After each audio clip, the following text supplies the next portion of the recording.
I hadn't been doing this work ever before, but there are sources for performing.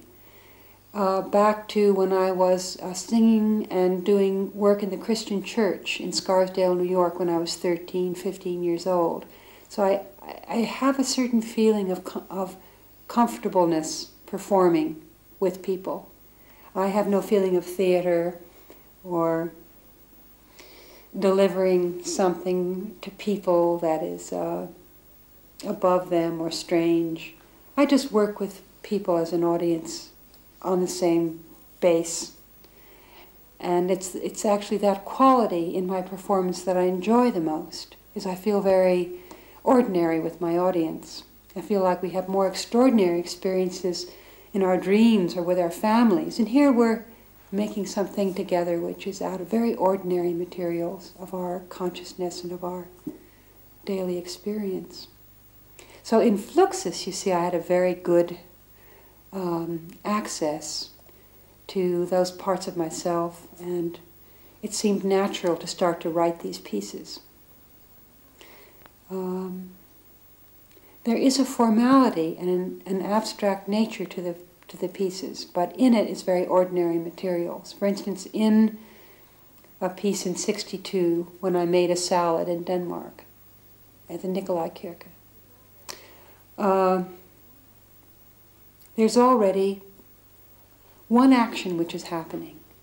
I'm making a salad, and it might be with the proverbial Danish blue cheese, which doesn't exist, Eric tells me, or there might be all this vegetables we bought that the conservatory was supposed to pay for, and then they didn't, and then they did, and it was tremendous rumpus here, you know. It was extremely difficult, that performance that Adi initiated into Denmark. I give him great credit for that.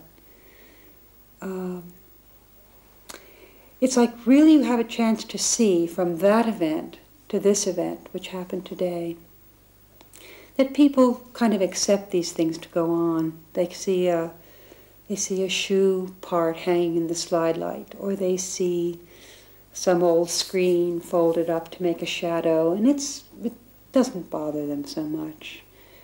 But when we made a salad in Denmark, it was absolutely shocking to the audience. And they left, in fact. They left and came back later. Most of them didn't eat the salad. It was some kind of a big joke. And if it wasn't a big joke, it was distressing to have this going on in a church.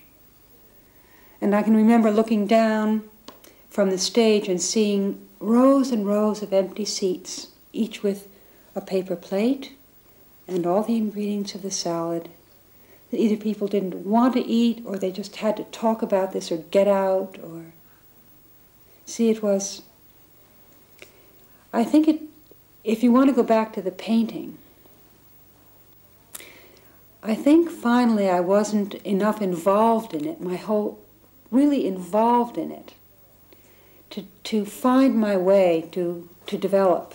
And with the performances, to be thrown into Paris and Denmark and Sweden and everywhere we went, I found we were all beginning from the ground up. We were just starting with something very new, so that the field was open.